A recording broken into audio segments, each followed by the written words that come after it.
அல்லது குறைவாக சொல்ல மாட்டான். எது நடந்ததோ அதை அப்படியே விவரித்து அல்லாஹ் தஆலா சொல்லி காட்டுவார். அதனை தன்னுடைய வேதத்தின் மூலமாக, தன்னுடைய நபியின் மூலமாக நமக்கு கட்டளையிடுகின்றார். குர்ஆனிலே அல்லாஹ் தஆலா வஇது அஹத ரப்புக என்ற ஆயத்தினுடைய தொடரில் அல்லாஹ் தஆலா சொல்லி வஅஷ்ஹதஹும் அலா அன்ஃபுஸிஹிம், இந்த மனிதர்களை அவர்களை தங்களுக்கு தாங்களே சாட்சியாக ஆக்கி வைத்தார். நமக்கு நாமே சாட்சி. அலஸ்து பிரப்பிக்கும், நான் உங்களுடைய இரட்சகன் அல்லவா, ரப் அல்லவா என்று அல்லாஹ் தஆலா கேட்டார். உங்களுடைய ரப் அல்லவா என்று கேட்டது, நான் உங்களுடைய எஜமான், நீங்கள் எல்லாம் என்னுடைய அடிமைகள் என்று பொருள். எஜமானனாகிய நான் எதை உங்களுக்கு சொல்லுகின்றேனோ அதை நீங்கள் கட்டாயமாக நிறைவேற்ற வேண்டும். அப்படி நீங்கள் நிறைவேற்றினால் இன்னென்ன பலன்கள் உண்டு, நிறைவேற்ற தவறினால் இன்னென்ன தண்டனைகள் உண்டு என்று அல்லாஹ் தஆலா அந்த வாசகத்திற்குள்ளே அத்தனை கருத்தையும் உள்ளடக்கி சொல்லி காட்டுகின்றார்.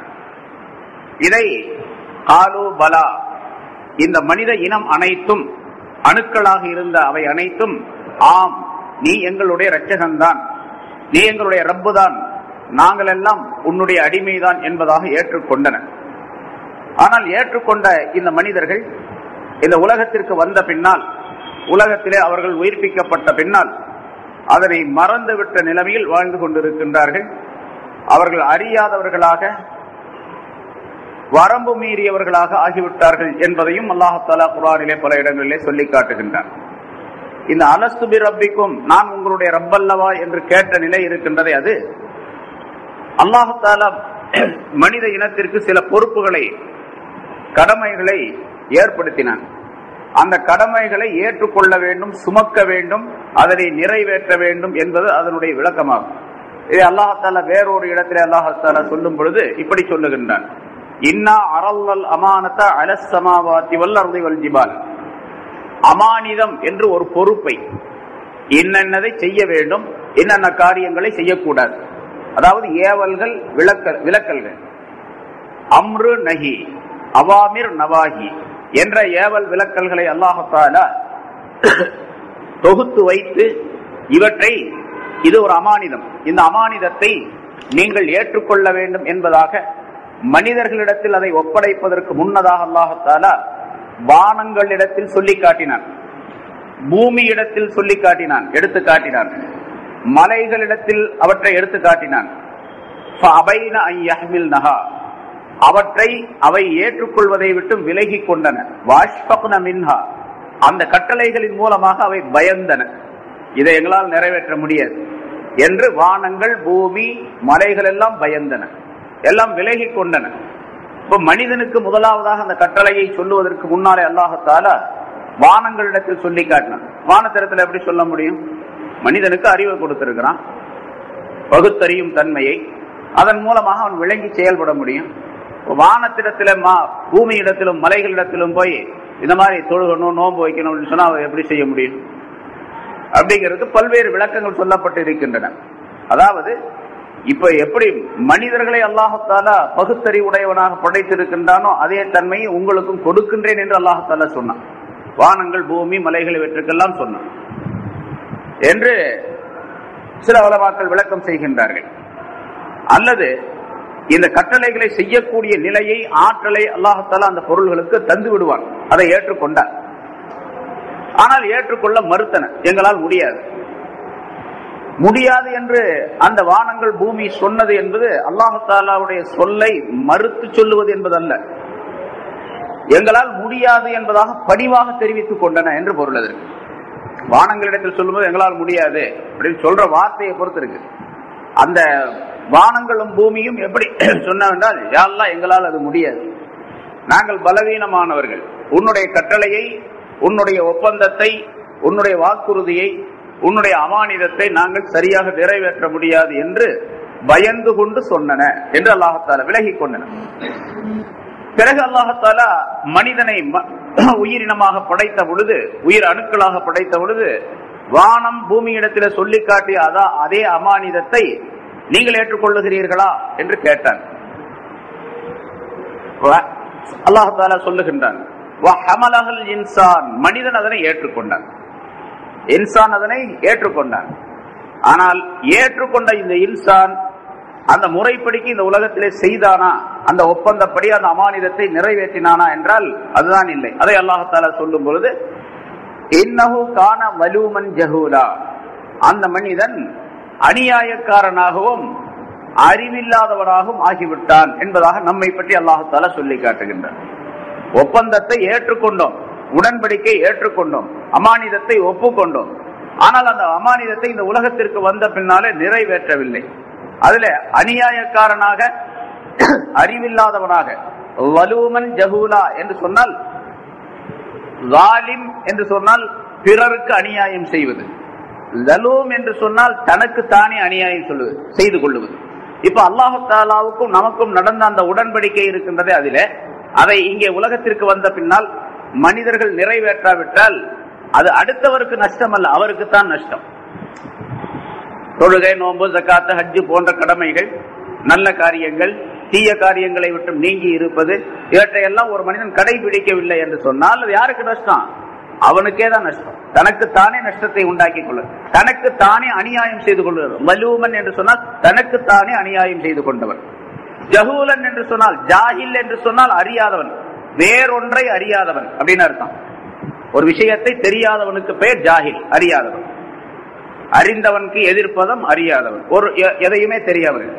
ஜஹூல் என்று சொன்னால் தன்னைத்தானே அறியாதவன். அவன் எதுக்காக நம்ம எப்படி இருந்தோம், எப்படி அல்லாஹ் தஆலாவிடத்தில் உடன்படிக்கை செய்து கொடுத்தோம், அமானிதத்தை ஏற்றுக்கொண்டோம், பிறகு இந்த உலகத்திற்கு வந்த பின்னாலே ஏன் அந்த அமானிதத்திற்கு மாறு செய்கின்றோம், அதை நிறைவேற்றாமல் வாக்குறுதிக்கு மாறு செய்கின்றோம் என்றெல்லாம் மனிதன் சிந்திப்பதில்லை. இந்த விஷயத்திலே மனிதன் ஜஹூல், அறிவில்லாதவனாக ஆகிவிட்டான், தன்னைத்தானே அறியாதவனாக ஆகிவிட்டான் என்பதாக அல்லாஹ் தஆலா சொல்லி காட்டுகின்றான். அதுதான் அந்த உடன்படிக்கை என்பது. இப்ப அல்லதீன யன்குதூன அஹ்தல்லாஹி மின் பாதி மீசாகிஹி, உடன்படிக்கையை அது உறுதியான பின்னால், உறுதியாக அந்த உடன்படிக்கை எடுக்கப்பட்ட பின்னால் அதை உடைத்து விடுகின்றார்களே, அத்தகையவர்களை அல்லாஹ் தஆலா வழி தவறச் செய்து விடுவான் என்பதாக குறிப்பிடுகிறது. அது முதலாவது உடன்படிக்கை என்பது மனித இனம் முழுமையாக மனித இனம் அனைவரிடத்திலும் எடுத்த ஒப்பந்தம், அலஸ்து பிரப்பிக்கும் என்று கேட்டு. இரண்டாவது அல்லாஹ் தஆலா ஒரு ஒப்பந்தத்தை செய்திருக்கின்றான். அது யூதர்கள் கிறிஸ்தவர்களிடத்திலே, பனி இஸ்ராயல்கள் என்று சொல்லப்படக்கூடிய அவர்களிடத்திலே அல்லாஹ் தஆலா அவர்களுக்கு சட்டங்களை இறக்கி வைத்த நேரத்தில் அவர்களிடத்தில் தனியாக ஒரு ஒப்பந்தம், நீங்கள் அல்லாஹ் தஆலாவுடைய கட்டளைகளுக்கு மாறு செய்யக்கூடாது, அதே போன்று பின்னால் வரக்கூடிய எல்லா நபிமார்களையும் நீங்கள் நம்ப வேண்டும், குறிப்பாக இறுதி நபியாக வரக்கூடிய முஹம்மது ஸல்லல்லாஹு அலைஹி வஸல்லம் அவர்களையும் நீங்கள் ஈமான் கொள்ள வேண்டும், அவருக்கு அருளப்படக்கூடிய இறக்கி வைக்கப்படக்கூடிய வேதத்தையும் நீங்கள் நம்ப வேண்டும், அவருடைய தீனை பின்பற்றி நீங்கள் செல்ல வேண்டும் என்பதாக யூத கிறிஸ்தவர்களிடத்திலே, வேதக்காரர்களிடத்திலே ஒரு ஒப்பந்தத்தை அல்லாஹ் தஆலா செய்திருக்கின்றார். அந்த ஒப்பந்தத்தை அவர்கள் மீறிவிட்டார்கள், உடைத்து விட்டார்கள். இப்பொழுது இந்த அல்லதீன யன்குதூன அஹ்தல்லாஹி மின் பாதி மீசாகிஹி என்ற ஆயத்திற்கு முதலாவது சொல்லப்பட்ட அர்த்தத்தின்படி பொதுவாக மனிதர்கள் அனைவரும், மனிதன் என்று யார் பிறக்கின்றாரோ அவர் அனைவரும் அந்த ஒப்பந்தத்தை முறித்தவர்களாக ஆகிவிடுகின்றார்கள். அதாவது யார் யார் அந்த ஒப்பந்தத்தை முறிக்கின்றார்களோ அவர்கள் எல்லாம் அதிலே சேர்ந்து விடுகின்றார்கள் மனித இனத்திலே. அவர்கள் தான் பாசிக் என்பதாக அல்லாஹ் தஆலா சொல்லுகின்றான். வமா யுதில்லு பிஹி இல்லல் பாசிகீன் என்ற வாசகத்தின் மூலமாக அவர்கள் குற்றவாளிகள், காபிர்கள், நிராகரிப்பவர்கள் என்பதாக சொல்லி காட்டி அவர்கள் நரகவாசிகள் என்பதாக குறிப்பிட்டான் அல்லாஹ் தஆலா. இரண்டாவது ஒப்பந்தம் இருக்கின்றது, அது பனி இஸ்ராயல்களிடத்திலே எடுத்த ஒப்பந்தம். அதன் மூலமாக வேதக்காரர்கள், யூத கிறிஸ்தவர்களை அல்லாஹ் தஆலா சுட்டி காட்டுகின்றார். இன்னொரு ஒப்பந்தம் எடுக்கப்பட்டு இருக்கின்றது, அது பிரத்யேகமாக நபிமார்களிடத்தில் மட்டும் அல்லாஹ் தஆலா அந்த ஒப்பந்தத்தை எடுத்தார். ஆரம்பத்திலே உயிரணுக்கள் அனைவரிடத்திலும் ஒரு ஒப்பந்தம், பிறகு தனியாக நபிமார்களிடத்தில் அல்லாஹ் தஆலா தனி ஒப்பந்தம் செய்திருக்கின்றான். அது பின்னால் உள்ள ஆயத்துகளில் வருகின்றது. அதை அல்லாஹ் தஆலா குர்ஆன்ல சொல்லும் பொழுது வைத அகதுனா மினன் நபியீன மீசாகஹும் என்ற ஆயத்தினுடைய தொடரிலே நபிமார்களிலிருந்து அவர்களுக்குரிய உடன்படிக்கையை நாம் எடுத்த நேரத்தில் என்பதாக சொல்லி காட்டி நபிமார்களிடத்தில் தனியாக ஒரு ஒப்பந்தம் செய்திருக்கின்றான் அல்லாஹ் தஆலா. அது நான் உங்களை எல்லாம் தூதராக அனுப்பவிருக்கின்றேன், உலகத்திலே உண்டாக்கவிருக்கின்றேன், என்னுடைய நபியாக, என்னுடைய தூதராக. அந்த நேரத்தில் நான் எந்த கட்டளைகளை உங்களுக்கு சொல்லுகின்றேனோ அதை எந்த விதமான லாப நஷ்டமும் எதிர்பார்க்காமல், யாருடைய தயவுதாட்சினையும் எதிர்பார்க்காமல், என்னை மட்டும் நீங்கள் நம்பியவர்களாக, என்னுடைய தூதுவத்தை எத்தி வைக்க வேண்டும் என்ற நிலை உடையவர்களாக மட்டுமே நீங்கள் அந்த பிரச்சாரத்தை செய்ய வேண்டும். அதுல எவ்வளவு பெரிய நஷ்டம் ஏற்பட்டாலும் சரி, எவ்வளவு பெரிய துன்பங்கள் ஏற்பட்டாலும் சரி, இந்த ஒப்பந்தத்தை நீங்கள் நிறைவேற்ற வேண்டும், என்னுடைய வாக்குறுதியை நீங்கள் நிறைவேற்ற வேண்டும் என்று அல்லாஹ் தஆலா நபிமார்களிடத்தில் தனியாக ஒரு ஒப்பந்தம் எடுத்தார். அந்த நபிமார்கள் அந்த ஒப்பந்தத்தை ஒவ்வொரு நபியும் அல்லாஹ் தஆலா நபி அனுப்பப்படும் பொழுது அல்லாஹ் தஆலா அந்த நபிமாருக்கு சுட்டி காட்டினார். ரசூலுல்லாஹி ஸல்லல்லாஹு அலைஹி வஸல்லம் அவர்களுக்கும் குர்ஆனின் மூலமாக அதை சுட்டி காட்டுகின்றார். அதன் காரணமாகத்தான் நபிமார்கள் தங்களுடைய அந்த வாக்குறுதியை உடன்படிக்கை நிறைவேற்ற வேண்டும் என்ற விஷயத்திலே மிக கண்ணும் கருத்துமாக இருந்திருக்கின்றார்கள்.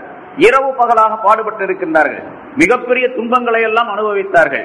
உலகத்திலே எவ்வளவு பெரிய நஷ்டம் ஏற்பட்டாலும் சரி அதை பொறுத்துக் கொண்டார்கள். எவ்வளவு துன்பங்கள் ஏற்பட்டாலும் சரி சகித்துக் கொண்டார்கள். ஸல்லல்லாஹு அலைஹி வஸல்லம் அவர்கள் நிறைய சொல்லித் தருகின்றார்கள். அது பற்றி அந்த ஒப்பந்தத்தை யார் முடித்து விடுகின்றார்களோ அவர்கள் பாசியீன்கள் என்ற கருத்தும் இங்கே விளக்கப்படுகின்றது.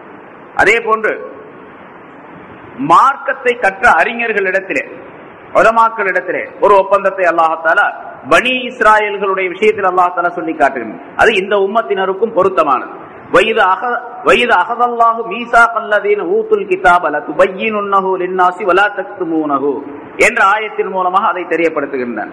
அல்லாஹ் தஆலா யார் வேதம் கொடுக்கப்பட்டார்களோ, அதாவது யூத கிறிஸ்தவர்கள், அவர்களிடத்திலே ஒரு ஒப்பந்தத்தை உடன்படிக்கை அல்லாஹ் தஆலா எடுத்த பொழுது அந்த ஒப்பந்தம் எப்படிப்பட்டது என்றால், என்ன வாசகம் என்றால், லதுபய்யினுன்னஹு லின்னாஸி வலா தக்துமூனஹு, உங்களுக்கு கொடுக்கப்பட்டிருக்கக்கூடிய இல்மை, அறிவை மனிதர்களுக்கு பகிரங்கப்படுத்த வேண்டும், தெளிவாக்கி சொல்ல வேண்டும், நீங்கள் அதை மறைத்து விடக்கூடாது என்று ஒப்பந்தம் செய்த நேரத்தில் உடன்படிக்கை செய்த பொழுது என்று அல்லாஹ் தஆலா சொல்லுகின்றார்.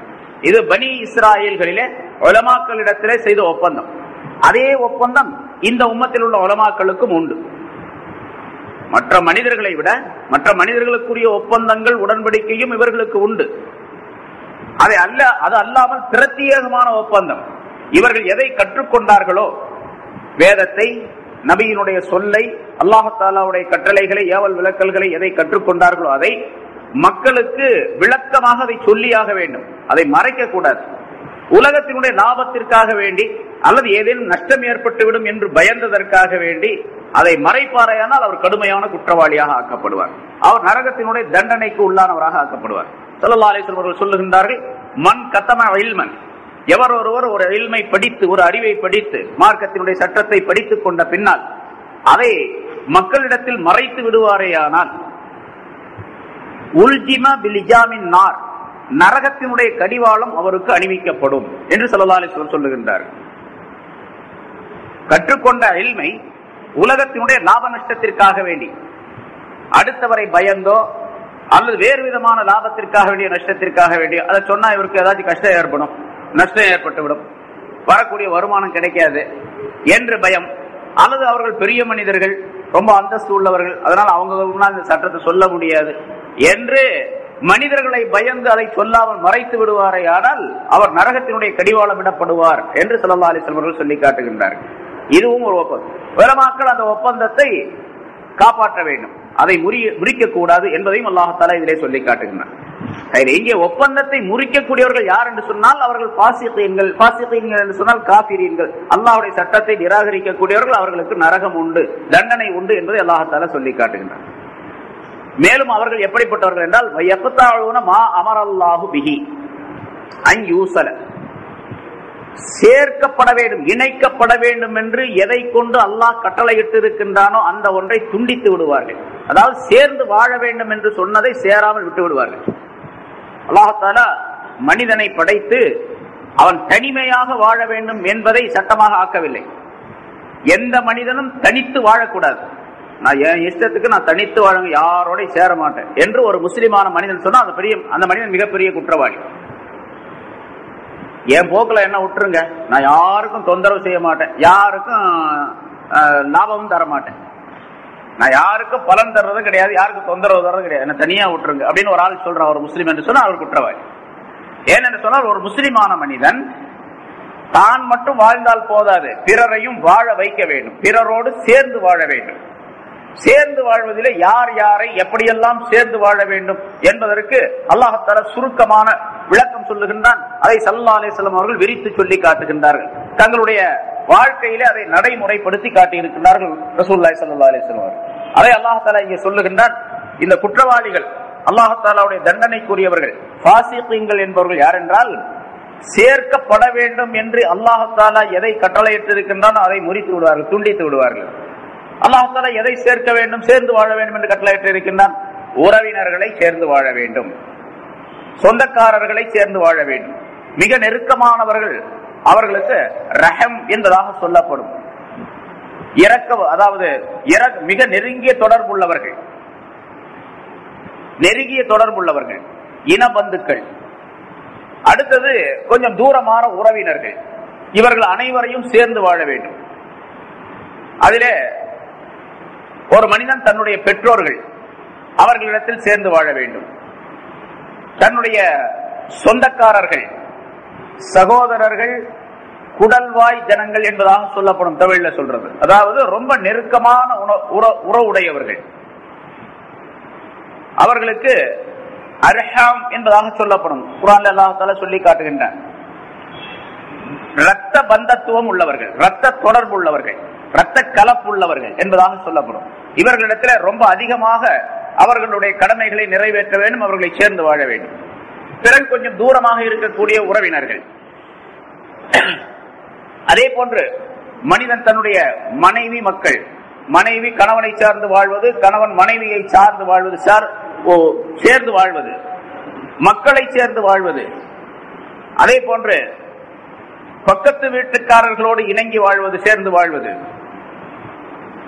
அவர்களுக்கு செய்ய வேண்டிய கடமைகளை செய்வது, முஸ்லிமான மனிதர்களுக்கு செய்ய வேண்டிய கடமைகளை செய்வது, முஸ்லிம்கள் அல்லாதவர்களுக்கு செய்ய வேண்டிய கடமைகள். இந்த வகையில சேர்ந்து வாழ வேண்டும், கடமைகளை நிறைவேற்ற வேண்டும் என்பதிலே 8 விதமான பிரிவுகளை சொல்லி காட்டுகின்றார்கள்.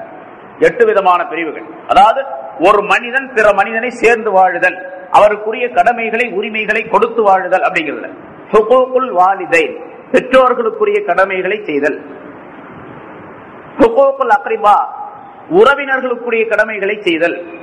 ஹுகூகுல் அவுலாத், மக்களுக்கு வேண்டிய கடமைகள் செய்தல். ஹுகூகுல் அஸ்வாஜ், கணவன் மனைவிக்குரிய கடமையை செய்தல், மனைவி கணவனுக்குரிய கடமையை செய்தல். ஹுகூகுல் ஜார், பக்கத்து வீட்டுக்காரர்களுக்குரிய கடமைகளை செய்தல். ஹுகூகுல் முஸ்லிமீன், முஸ்லிம்களுக்குரிய கடமைகள். ஹுகூகுல் கைரில் முஸ்லிமீன், முஸ்லிம் அல்லாதவர்களுக்குரிய கடமைகளை செய்தல். ஹுகூகுல் அசாத்திதா, மாணவன் உஸ்தாதுமார்களுக்கு, ஆசிரியர்களுக்குரிய கடமைகளை செய்தல். எப்படி 8 விதமான கடமைகள். அல்லாஹ்வுக்கு செய்ய வேண்டிய கடமைகள், ரசூலுக்கு செய்ய வேண்டிய கடமைகள் என்று அது கூட 2 சேரும். அது மனிதர்களுக்கு மத்தியிலே உள்ளது, அல்லாஹ்வுடைய சட்டையா ரசூலுடைய சட்டத்தை நிறைவேற்றுவது. அதை சேர்த்த 10 விதமான கடமைகள். கடமைகள் என்பவை 10 மொத்தம். அது அல்லாஹ்வுக்கு செய்ய வேண்டிய கடமைகள், அல்லாஹ்வுடைய சட்டங்களை நிறைவேற்றுதல். ஹுகூகுர் ரசூல், ரசூலுக்கு செய்ய வேண்டிய கடமைகள் என்றால் ஸல்லல்லாஹு அலைஹி வஸல்லம் அவர்கள் எதையெல்லாம் நமக்கு வாழ்க்கை வழியாக சொல்லி காட்டி இருக்கிறார்களோ அந்த வழியிலே செல்வது, அந்த வாழ்க்கையை மேற்கொள்வது. அதில் எந்த விதமான தப்பும் தவறும் செய்யக்கூடாது. மனிதன் தன்னுடைய மனோ இச்சைப்படி, தன்னுடைய இஷ்டப்படி இந்த கடமைகளில் எதையுமே செய்யக்கூடாது. இந்த 10ல எதையும் செய்யக்கூடாது. என்னுடைய விருப்பம் இப்படித்தான், எனக்கு இதுலதான் லாபம் இருக்குது, இப்படி செய்தால் இந்த கடமைகளை செய்தால் எனக்கு நஷ்டம் வரும் என்று மனிதன் தன்னுடைய சுய விருப்பத்திற்கு எதை செய்யக்கூடாது. அப்படி செய்தால் அல்லாஹ் தஆலா சேர்ந்து வாழ வேண்டும் என்று கட்டளையிட்டு இருக்கின்றா, அதை துண்டித்தவராக முறித்தவராக ஆயிடுவார் என்று அல்லாஹ் தஆலா சொல்லி காட்டுகின்றான். இங்கே அப்போ உறவினர்களையும் இரத்த பந்தத்துவம் உள்ளவர்களையும் குறிப்பாக சேர்ந்து வாழ்வது இருக்கின்றதே, அது மிக முக்கியமானது. அதை யார் துண்டித்து விடுகின்றார்களோ அப்படிப்பட்டவர்கள் ஃபாசிகீன்கள், குற்றவாளிகள், அல்லாஹ் தஆலாவுடைய தண்டனைக்கு உரியவர்கள் என்பதை அல்லாஹ் தஆலா குறிப்பிடுகின்றார். இது தனித்தனியாக ரசூலுல்லாஹி ஸல்லல்லாஹு அலைஹி வஸல்லம் அவர்கள் இந்த ஒவ்வொருவருக்கும், ஒவ்வொரு கூட்டத்தாருக்கும் 10ல அல்லாஹ் ரசூல் போக மீதி உள்ள 8 விஷயங்கள் மனிதர்களுக்கு மத்தியிலே சேர்ந்து வாழக்கூடிய தன்மை இருக்கின்றது. இது மிக முக்கியமாக கவனிக்கப்பட வேண்டிய ஒன்று. முன்னால சொல்லி இருக்கிறேன், ஒரு மனிதன் முழுமையாக இஸ்லாத்தில் ஈமானில் நிரப்பமாக இருக்க வேண்டும் என்றால் அந்த மனிதர் ஈமான் கொண்ட பின்னாலே கொள்கை சம்பந்தப்பட்ட விஷயத்திலே அல்லாஹ் தஆலாவை பற்றி, தீனை பற்றி, ரசூலை பற்றி, மலக்குகள், கியாமத் நாள், கபருடைய வேதை, நன்மை தீமை, இப்படிப்பட்ட இந்த விஷயங்களை எல்லாம் ஈமான் கொண்ட பின்னாலே ஈமானுக்கு அடுத்ததாக 4 விதமான காரியங்களை இவர் சரியாக செய்ய வேண்டும். 4ல ஏதாச்சும் ஒன்ன செய்யலன்னா கூட இவர் குற்றவாளியாக கருதப்படுவார், முஸ்லீமாக கருதப்பட மாட்டார். சரியான முஸ்லீம் மூமின் என்பதாக இவர் சொல்லப்பட மாட்டார். 4 காரியங்களை செய்யும். அதுல முதலாவது இபாதத், வணக்க வழிபாடுகள். பின்னால ஆயத்துல அல்லாஹ் தஆலா விளக்கமா சொல்றாங்க, வணக்கங்களை சரியாக செய்ய வேண்டும், இபாதத்துகளை செய்ய வேண்டும். அல்லாஹ் தஆலா எந்த வகையான இபாதத்துகளை செய்ய வேண்டும் என்று சொல்லி இருக்கின்றானோ அதில் எந்த விதமான மாற்றமும் எந்த விதமான கூடுதல் குறைவையும் செய்யக்கூடாது. இபாதத் வணக்கம் அப்படிங்கிறதுல, இபாதத் அப்படிங்கிறதுல எது இபாதத் என்று இருக்கின்றதோ அது அவனுக்கு மட்டும் செய்யப்பட வேண்டும், அவன் அல்லாத வேறு யாருக்கும் செய்யப்படக்கூடாது. இபாதத் வணக்கம். அதே போன்று அதுல கூடுதல் செய்யக்கூடாது, குறைவும் செய்யக்கூடாது. உதாரணமா வணக்கம் அப்படின்னு சொன்னா வெறுமே தொழுக மட்டும் வணக்கம், இபாதத் அல்ல. நோம்பு, ஜகாத், ஹஜ் எல்லாமே வணக்கம் தான், இபாதத் தான். இபாதத் அப்படின்னா வணங்குதல் அல்லது வணக்கம் அப்படிங்கிற அர்த்தம். என்ன வணக்கம்ங்கிறது அது மட்டும் தொழுக மட்டும் அல்ல. சில பேர் தொழுக மட்டும் தான் வணக்கம் அப்படின்னு நினைச்சிட்டு இருப்பாங்க. இபாதத், நான் இபாதத்தாலியா இருக்கிறேன் அப்படின்னு சொன்னா தொழுக மட்டும் இபாதத் அப்படின்னு நினைச்சிட்டு இருப்பாங்க. அல்லாஹுடைய சட்டங்கள் கட்டளைகள் எது எது இருக்குன்னா அது பூரா இபாதத் தான். அல்லாஹ்வை திக்ர் செய்யறதும் அது இபாதத் தான். அல்லாஹ்வை திக்ர் செய்வதும் இபாதத் தான். திக்ர் செய்யறது பெரிய இபாதத், சொல்ல போனா இபாதத்துகளே ரொம்ப பெரிய இபாதத். ஏன்னா திக்ர் இல்லாமல் எந்த இபாதத்தும் கிடையாது. உதாரணமா தொழுகை இருக்குது, தொழுகை என்பது அது இபாதத்து உடையதாக, திக்ர் உடையதாக இருந்தா தான் அது இபாதத்தாகவே கருதப்படும், தொழுகையாகவே கருதப்படும். அதுல திக்ர் இல்ல, அல்லாஹ்வுடைய திக்ர் இல்ல என்று சொன்னால் அது தொழுகையாக கருதப்பட மாட்டாது. அதனால அல்லாஹ் சொன்னா அகிமி ஸலாத லிஸ்ஸிக்ரி, என்னை திக்ர் செய்வதற்காக வேண்டி தொழு என்று சொன்னார். என்னை திக்ருக்கு செய்வதற்காக வேண்டி தொழுகையை நிலை நிறுத்துவீராக என்று மூசா அலைஹிஸ்ஸலாம் அவர்களுக்கு சொல்லி அதை இந்த உம்மத்தினருக்கும் அல்லாஹ் தஆலா கட்டளையாக சொல்லி காட்டுகின்றார். அங்க திக்ர் இல்ல, அது தொழுகை பரிபூர்ணமான தொழுகையாக ஆக்கப்பட மாட்டார். அதே மாதிரி தான் நோன்பு, ஹஜ், ஜகாத் எல்லாமே அப்படிதான். ஹைராத்துகள், தான தர்மங்கள், நல்லவை எது எது இருக்கிறதோ எல்லாத்திலையும் திக்ர் வர வேண்டும். திக்ர் இல்லைன்னு சொன்னா அது இபாதத் என்பதாக சொல்லப்பட மாட்டார். அதே மாதிரி மனிதனுடைய வாழ்க்கையிலே செய்யப்படக்கூடிய பல்வேறு சத்தியம் செய்யறது, ஒப்பந்தம் செய்யறது, உடன்படிக்கை செய்யறது, நசர் நேர்ச்சை செய்யறது, இதெல்லாம் இபாதத்துகள் தான், எல்லாமே இபாதத். அதுல அல்லாஹ்வை தவிர வேற யாரையும் கூட்டாக்க கூடாது. உதாரணமா நசர் நேர்ச்சை செய்யறது இருக்குது, நேர்ச்சை அல்லாஹ்வுக்காக வேண்டி தான் செய்யணும், அல்லாஹ்வை தவிர வேற. ஏன்னா நசர் என்பது ஒரு இபாதத், வணக்கம்.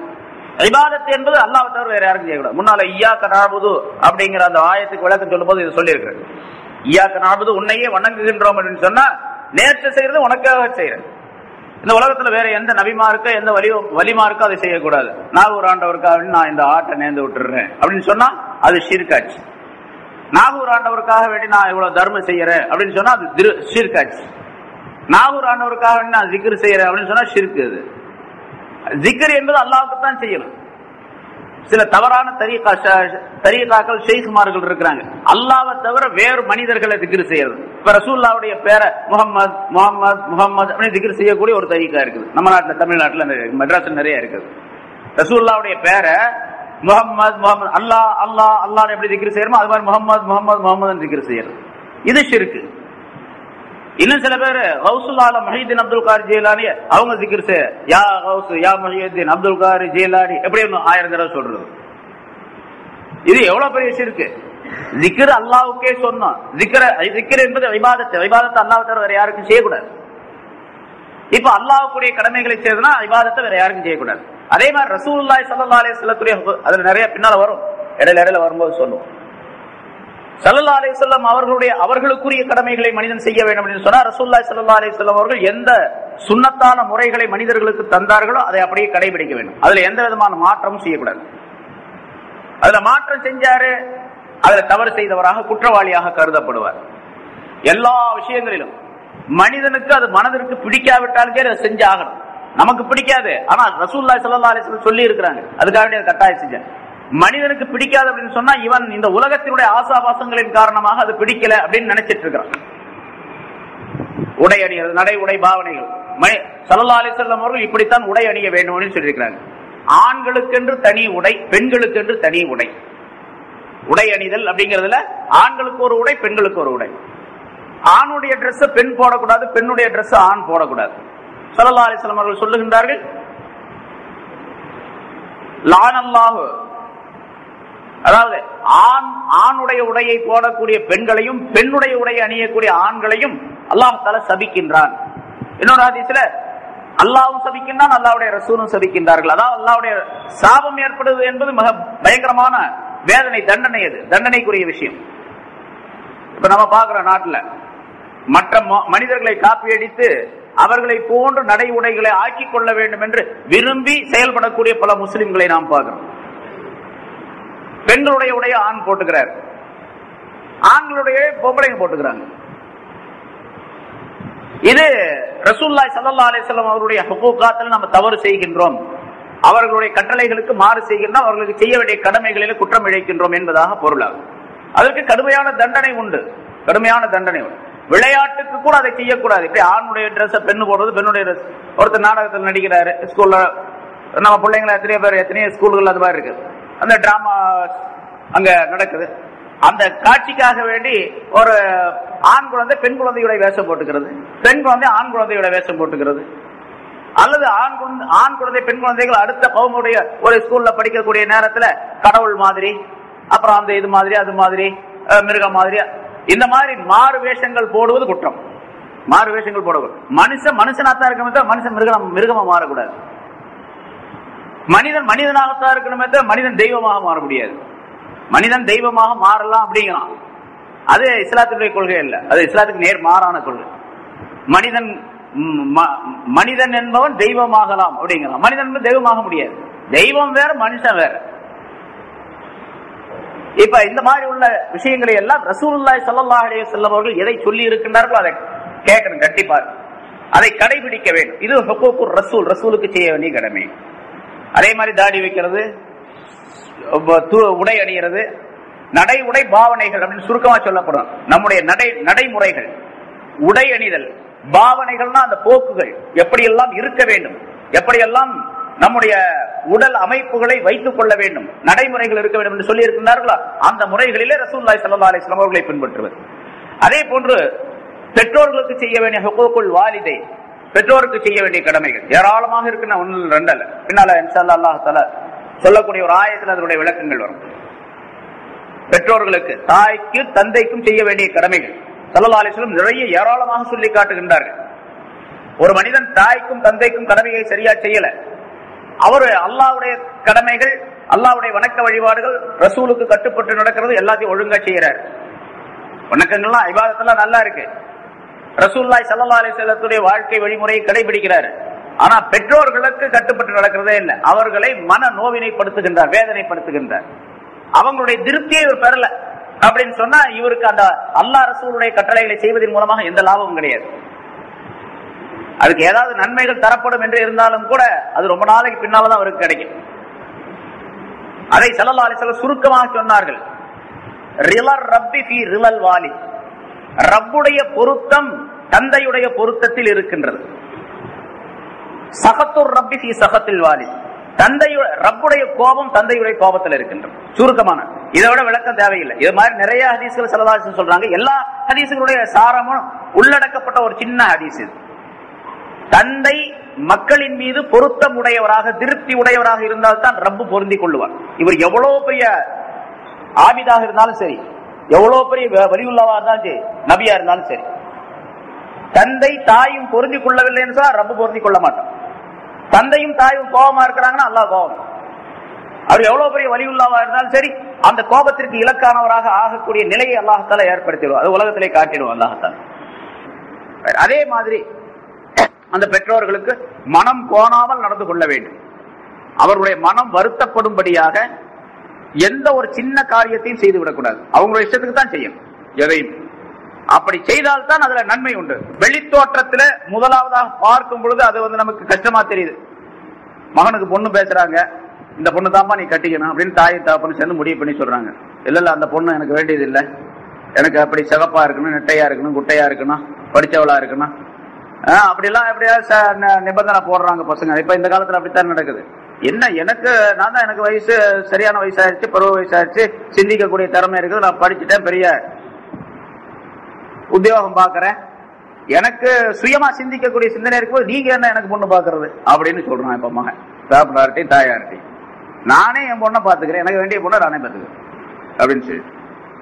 இப்ப தாயும் தகப்பனும் ஒரு பொண்ணை பார்த்து இந்த பெண்ணை நீ திருமணம் செய்து கொள்ள வேண்டும் அப்படின்னு விரும்புறாங்க. ரொம்ப ஆய்வு செய்து திடீர்னு தகுதி இல்லாத பெண்ணை கட்டி வச்சாங்கன்னு சொன்னா கொஞ்சம் மகன் சொல்லலாம், அது வேற விஷயம். மகனுக்கு எந்த பொண்ணு தகுதியா இருக்கும் அப்படின்னு பாக்குறாங்க, பார்த்த பின்னால் நிக்காஹ் செய்வதற்காக அதுலதான் லாபம் இருக்கு. இப்ப இந்த மகனுக்கு அது பிடிக்கவில்லை என்று சொன்னாலும் கூட, மன பொருத்தம் இல்லை என்று சொன்னா பின்னால் அல்லாஹ் அதை பொருத்தம் உள்ளதாக ஆக்கி வைப்பான். பெற்றோருக்கு கட்டுப்பட்டதின் காரணமாக அந்த பெண்ணை கணவனுக்கு கட்டுப்பட்ட பெண்ணாக அல்லாஹ் மாத்தி வைக்கிறோம். அதே போன்றுதான் ஒரு ஆணா இருந்தாலும் சரி பெண்ணா இருந்தாலும் சரி, மகளோ மகனோ தந்தைக்கும் தாய்க்கும் கட்டுப்பட்டு நடக்கக்கூடிய விஷயத்துல எல்லா விஷயங்களும் இதே மாதிரி செய்யும். அதே மாதிரி கணவன் மனைவிக்கு கட்டுப்பட்டு நடக்கிறது, அவருடைய கடமைகளை நிறைவேற்றுவது, மனைவி கணவனுக்கு உரிய கடமைகளை நிறைவேற்றுவது. அல்லாஹ் தஆலா குர்ஆன்ல அதை தெளிவாக சொல்லுகின்றான். வலஹுன்ன மிஸ்லுல்லதி அலைஹின்ன வலஹுன்ன மிஸ்லுல்லதி அலைஹின்ன பில் மஅரூஃப். அந்த பெண்களுக்கு எப்படி உரிமைகள் கடமைகள் இருக்கணுமோ, அந்த ஆண்கள் செய்ய வேண்டிய கடமைகள் இருக்கணும், அதே போன்று ஆண்களுக்கும் பெண்கள் செய்ய வேண்டிய கடமைகள் இருக்கு. ரெண்டு பேருக்கு சேர்த்து அந்த ஒரே ஒரு சிறிய ஆயத்தில் அல்லாஹ் தஆலா சொல்லி காட்டுகின்றான். பெண்களுக்குரிய கடமைகளை போன்றே ஆண்களுக்கும் இருக்கின்றன என்று சொல்லுகின்றான். பெண்களை கணவன் என்ன பண்றான், மனைவி மட்டும் கடமைகளை செய்ய வேண்டும், தான் சொன்னதெல்லாம் செய்ய வேண்டும் கணவன் எதிர்பார்க்கிறான். அது மட்டும் கிடையாது, மனைவிக்கு என்ன கடமைகளை செய்ய வேண்டுமோ அதை கணவனும் செய்ய வேண்டும், இல்லாவிட்டால் அவன் குற்றவாளி. மனைவிக்கு செய்ய வேண்டிய கடமைகள், அவளுக்கு சரியான உணவு கொடுக்க வேண்டும். ஸல்லல்லாஹு அலைஹி வஸல்லம் அந்த கடமைகளை சொல்லும்போது இப்படி சொல்லுகின்றார்கள், நீ எதை சாப்பிடுகின்றாயோ அதை அவளுக்கும் கொடுக்க வேண்டும், எதை உடுத்துகின்றாயோ அதை கொடுக்க வேண்டும், என்னென்ன வசதிகள் நீ செய்து கொள்ளுகின்றாயோ அதையெல்லாம் அவளுக்கு கொடுக்க வேண்டும். ஏதாவது பிரச்சனைகள் ஏற்பட்டால் அவளை அதாவது கண்டிக்க வேண்டிய நிலை இருந்தால் அதை அல்லாஹ் தஆலா 3 விதமாக சொல்லி காட்ட, பின்னால் அது வரும், ரொம்ப நாளைக்கு பின்னால் அது வரும் இன்ஷா அல்லாஹ். அது சொல்லுவோம் எப்படி எப்படி எல்லாம் கண்டிக்க வேண்டும் அப்படின்னு சொல்றான் அல்லாஹ் தஆலா. முதலாவதாக உபதேசம் செய்ய வேண்டும், பிறகு அவளை படுக்கையிலிருந்து ஒதுக்கி வைக்க வேண்டும், பிறகு அவளை அடிக்க வேண்டும் என்று அல்லாஹ் தஆலா சொல்லுகின்றார். ஸல்லல்லாஹு அலைஹி வஸல்லம் அவர்கள் சொல்லுகின்றார்கள், அப்படி அடிக்கக்கூடிய நிலை நிர்பந்தம் ஏற்பட்டால் முகத்தை நீ தவிர்த்துக் கொள் அப்படின்னு சொல்றாங்க. முகத்தில் அடிக்காது, முகத்தை தவிர மற்ற இடங்கள்ல நீ அப்படி அடிப்பது கைர முபர்ரஹின், காயம் படாமல் அடிக்க வேண்டும். அப்படின்னா ஊம குத்து குத்துறதுன்னு அர்த்தம் இல்ல, வலிக்கிற மாதிரி லேசா அடிக்க வேண்டும் அப்படிங்கிற கருத்து. லேசா அடிக்கணும், அதாவது அவ ஏதாச்சும் நம்ம தப்பு செஞ்சா கணவனுடைய சொல்லை கேட்காவிட்டால் அடிப்பான் அப்படிங்கிற ஒரு பயம் வரணும், அவ்வளவு. அதுக்காக வேண்டி அடிக்கிறது, காயம் படாமல் அடிக்கிறது அப்படின்னு சொன்னா அந்த அடிப்பதின் மூலமாக துன்பம் ஏற்படக்கூடாது அப்படிங்கிற அர்த்தம்.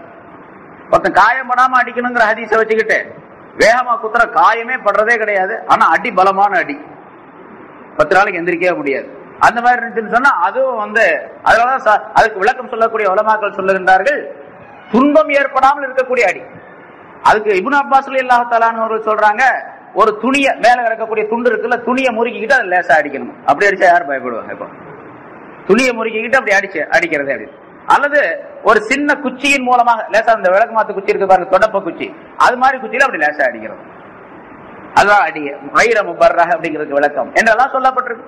அல்லாஹ் தஆலா சொல்லுகின்றான், வல்லாத்தி தகாஃபூன ருஷூஸஹுன்ன, அந்த பெண்கள் கட்டுப்படாமல் இருக்கக்கூடிய நிலையை நீங்கள் பயந்தால் முதலாவதாக நீங்கள் உபதேசம் செய்யுங்க. இந்த மாதிரிலாம் நீ கணவனுக்கு கட்டுப்படாமல் இருக்கக்கூடாது, எனக்கு நீ கட்டுப்பட்டு நடக்கணும், அல்லாஹ் தஆலா இப்படி எல்லாம் சொல்லி இருக்கிறான், ரசூலுல்லாஹி ஸல்லல்லாஹு அலைஹி வஸல்லம் சொல்லி இருக்காங்க அப்படின்னு ஹதீஸ் எல்லாம் சொல்லி காட்டணும் முதல்ல. ஆனா இந்த காலத்துல ஹதீஸ் எல்லாம் சொன்னா அதை உங்கள்கிட்ட வச்சுங்க அப்படின்றாங்க. அதனால இரண்டாவதாக அல்லாஹ் தஆலா சொல்றான், வஹ்ஜுருஹுன்ன ஃபில் மலாஜிஇ, படுக்கையிலே அவர்களை வெறுத்து விடுங்கள் அப்படிங்கிறான்.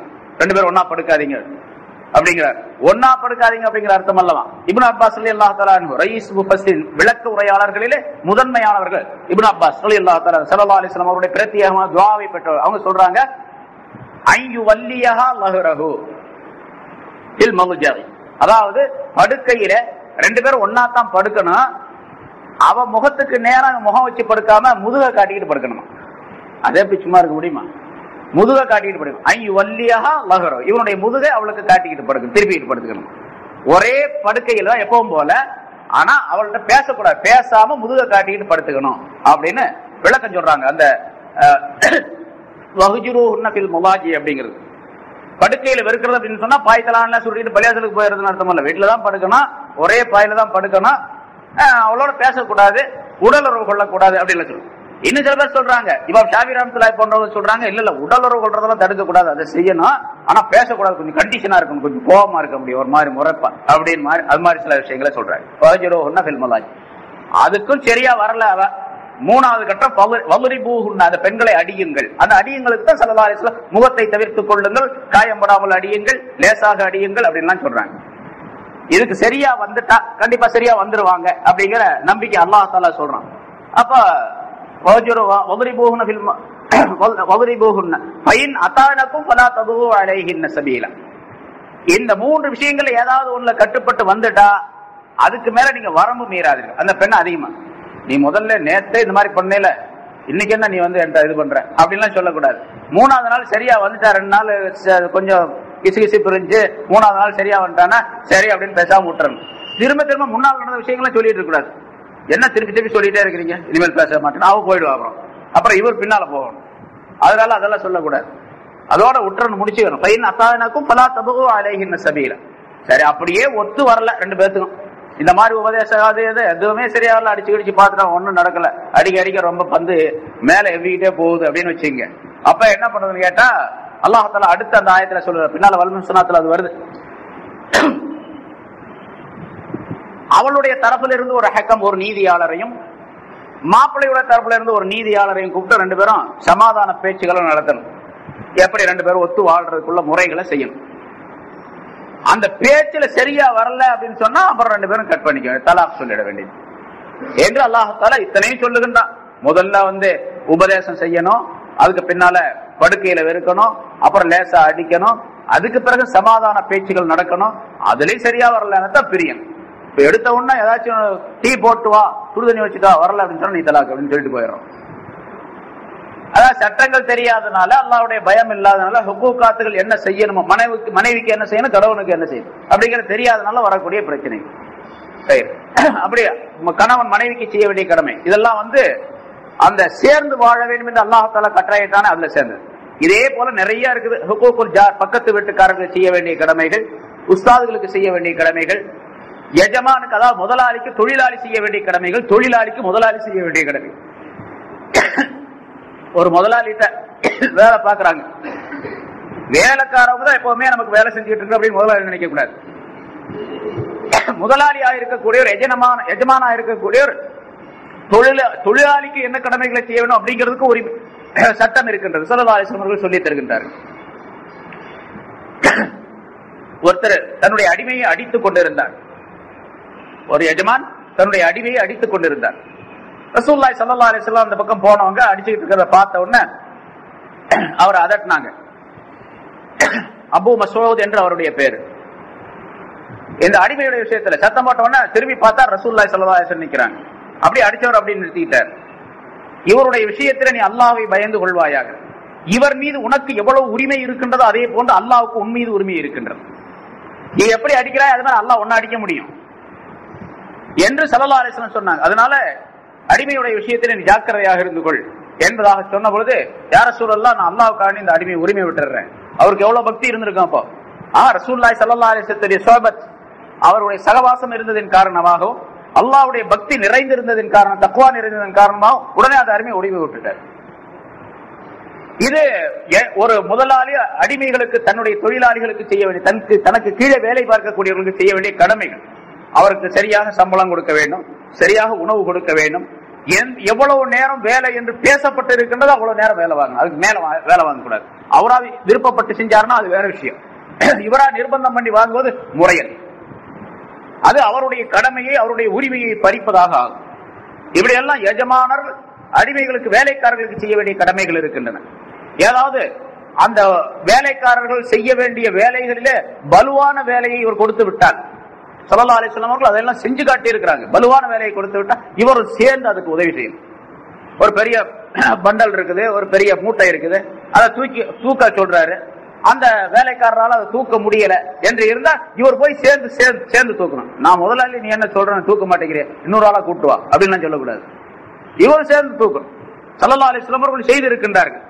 அவங்க சேர்ந்து தூக்குவாங்க, சேர்ந்து வேலை செய்வார்கள். ஒரு போருக்கு போய் விட்டு வரும் பொழுது ஒரு இடத்துல தங்கினாங்க. எல்லாரும் அந்த இடத்துல சமையல் செய்யறதுக்காக வேண்டி ஏற்பாடு செய்யப்பட்டது. எல்லாரும் ஆளுக்கு ஒரு தண்ணி, ஒருத்தர் கொண்டு வந்தாரு, ஒருத்தர் மாவு குழைச்சாரு, ஒருத்தர் ரொட்டி சுட ஆரம்பிச்சாரு. ஸல்லல்லாஹு அலைஹி வஸல்லம் அவர்கள் எல்லாரும் ஒரு வேலை செய்வீங்க, நான் என் பங்குக்கு ஒரு வேலை செய்யறேன், நான் போய் விறகு கொண்டு வரேன் அப்படின்னு சொல்லிட்டு காட்டுக்கு போனாங்க. ரசூலுல்லாஹி ஸல்லல்லாஹு அலைஹி வஸல்லம் இவர்கள் யார்? ஸல்லல்லாஹு அலைஹி வஸல்லம் அவர்கள் சும்மா இஷாரா செய்தா போது தங்களுடைய உயிரையே தியாகம் செய்யக்கூடிய தன்மை உடையவர்களாக சஹாபாக்கள் இருந்தாங்க. சொல்றாங்களா போர்ல உஹது போர் நேரத்துல, யா ரசூலல்லாஹ், இதோ இந்த தெரியக்கூடிய கடல்ல நீங்கள் எல்லாம் குதித்து மூழ்கி விடுங்கள், இறந்து விடுங்கள் அப்படின்னு சொன்னீங்கன்னா நாங்க உடனே குதிச்சிருவோம். இந்த நெருப்புல விழுந்து நீங்கள் மடிந்து விடுங்கள் என்று நீங்கள் சொன்னா நாங்க உடனே மடிந்து விடுவோம் அப்படின்னு சஹாபாக்கள். அந்த மாதிரி தலைவர் உலகத்துல யாருமே கிடையாது. அந்த மாதிரி தலைவருக்கு கட்டுப்படக்கூடிய தொண்டர்கள் யாரும் கிடையாது உலகத்துல. இப்பெல்லாம் சும்மா நெருப்ப வச்சு பத்திக்கிறா அப்படின்னு சொன்னா இது ஒரு மடத்தனமான வேலை. ஆனா அது உண்மையிலேயே இஷ்க், அல்லாஹ் தஆலாவுடைய ரசூலுடைய பேரின்ப காதலின் காரணமாக ஏற்பட்ட ஒரு கட்டுப்பாடு. அந்த மாதிரி அந்த ஸல்லல்லாஹு அலைஹி வஸல்லம் அவர்கள் விறகு சுமந்துட்டு வந்திருக்கிறாங்க, தண்ணி கொண்டு வந்திருக்கிறாங்க. ஆயிஷா நாயகி சொல்றாங்க, வீட்டுக்கு வந்தா என்ன செய்வாங்கன்னு கேட்டா அவங்களுடைய செருப்பை அவங்களே ரிப்பேர் பண்ணிக்குவாங்க, தச்சுக்குவாங்க, வீட்டு வேலைகளை செய்வாங்க, தண்ணி கொண்டு வருவாங்க என்றெல்லாம் ஆயிஷா நாயகி ரலியல்லாஹு தஆலா அன்ஹா ஸல்லல்லாஹு அலைஹி வஸல்லம் அவர்களை பற்றி சொல்லி காட்டுகின்றார்கள். இதெல்லாம் வீட்டு கடமைகளை செய்ய வேண்டும். எஜமானா இருக்கக்கூடியவர், தலைவராக இருக்கக்கூடியவர் தொண்டர்களுக்குரிய கடமை, எஜமானா இருக்கக்கூடியவர் வேலைக்காரர்களுக்குரிய கடமை, வேலைக்காரர்கள் முதலாளிக்குரிய கடமை. அதே மாதிரி வேலைக்காரர்கள் என்ன செய்ய வேணும்? அவருக்கு ஒரு 8 மணி நேரம் நீ வேலை பார்க்கணும் நீ சொல்லுனா 8 மணி நேரம் எப்ப போகும்னு பார்த்துட்டு இருக்க கூடாது. 8 மணி நேரம் முழுசா வேலை செய்யறவர் அவருக்குரிய கடமை. 4 மணி நேரம் வேலை செய்யறது, 4 மணி நேரம் வேலையை 8 மணி நேரம் செய்யறது. இப்படித்தானே செய்யறாங்க. இப்ப நிறைய பாக்குறான், ஆசாரி வர்றான், அவன் இங்க வந்த பிறகுதான் அந்த கத்தியை தீட்டுவான், அதுக்கு ஒரு 1/2 மணி நேரம் தீட்டிக்கிட்டே உட்காந்துருப்பான். இந்த 1/2 மணி நேரத்துக்கு நம்மகிட்ட தான் சம்பளம் வாங்குவான். கொத்தனார் வர்றான், அவன் எல்லாத்தையும் வெத்தலை பாக்கெல்லாம் போட்டு எல்லாம் எடுத்து வச்சு அந்த இதெல்லாம் மூட்டை கிட்ட எல்லாம் பிரிச்சு எடுத்து வைக்கிறதுக்கு ஒரு 1 மணி நேரம் ஆகும். அதுக்கு சேர்த்து நம்மகிட்ட காசு வாங்குவான். எவ்வளவு பெரிய அநியாயம்! இஸ்லாம் அதையெல்லாம் தடை செய்கின்றது. இதெல்லாம் அநியாயங்கள்.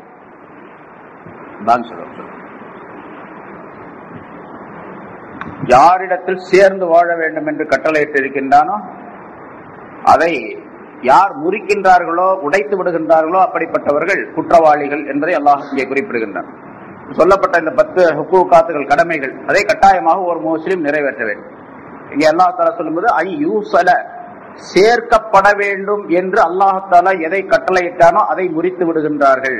அந்த கெட்டவர்களை பற்றி, நரகவாசிகளை பற்றி, தீயவர்களை பற்றி அல்லாஹ் தஆலா சொல்லுகின்றார். சேர்க்கப்பட வேண்டும் என்று எதை அல்லாஹ் கட்டளையிட்டான், அதுல இப்ப சொல்லப்பட்ட இந்த 10 ஹுக்கூகாத்துகள், யாருக்கு 10 நபர்களுக்கு செய்ய வேண்டிய கடமை, இதோ சேர்க்கப்பட வேண்டும் என்று சொல்லப்பட்டவை. இன்னொரு அர்த்தம், இரண்டாவது ஒரு அர்த்தம், மூமின்களுடன் சேர வேண்டும், மூமின் அல்லாதவர்களுடன் சேரக்கூடாது என்று அல்லாஹ் தஆலாவுடைய கட்டளை. யா அய்யுஹல்லதீன ஆமனூ லா தத்தகிதுல் காஃபிரீன அவுலியா மின் தூனில் மூமினீன்.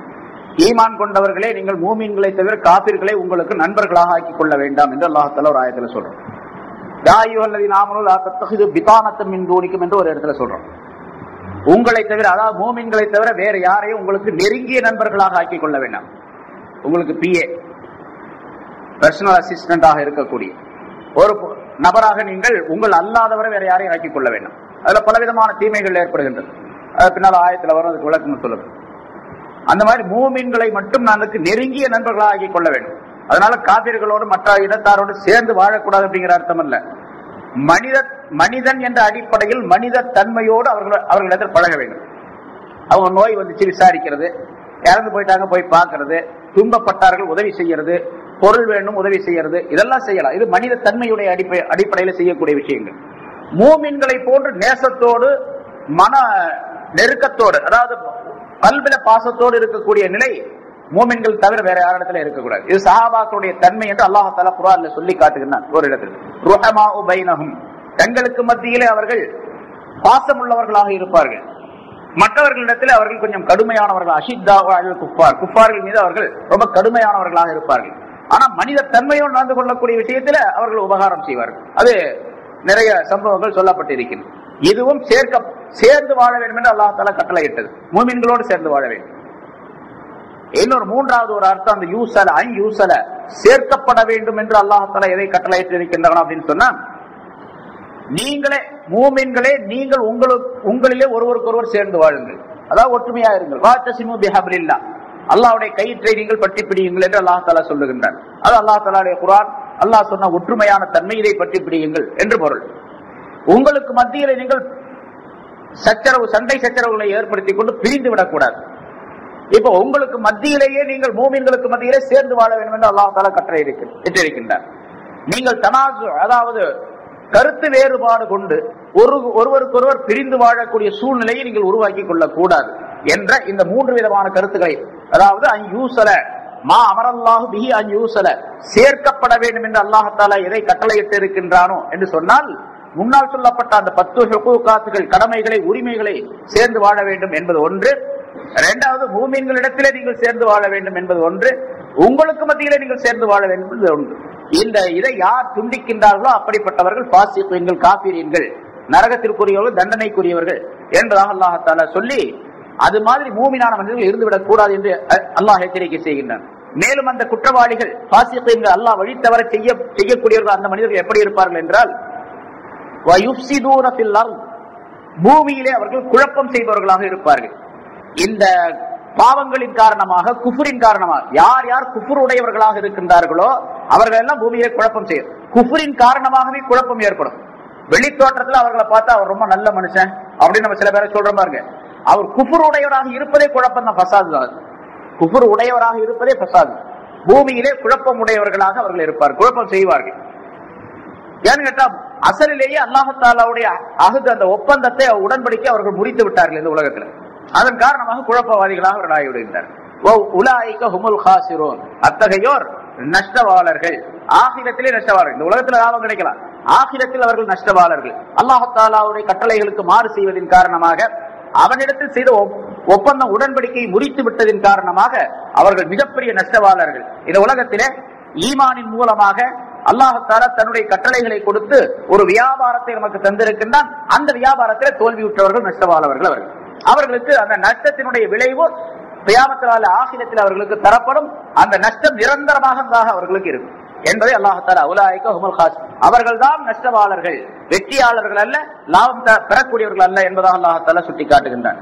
எனவே மூமினாக இருக்கக்கூடியவர்கள் இதற்கு நேர் எதிராக அல்லாஹ் தஆலாவுடைய கட்டளைகளை நிறைவேற்ற வேண்டும், எதையெல்லாம் அல்லாஹ் தஆலா சொல்லி இருக்கின்றானோ சேர்ந்து வாழ வேண்டும் என்று அதை செயல்படுத்த வேண்டும் என்றே அல்லாஹ் தஆலா தெரியப்படுத்துகின்றார். அப்படிப்பட்ட நல்ல பண்புகளை நம் அனைவருக்கும் அல்லாஹ் தஆலா தந்தருள்வானாக. வாஹிர் தஅவானா அல்ஹம்துலில்லாஹி ரப்பில் ஆலமீன்.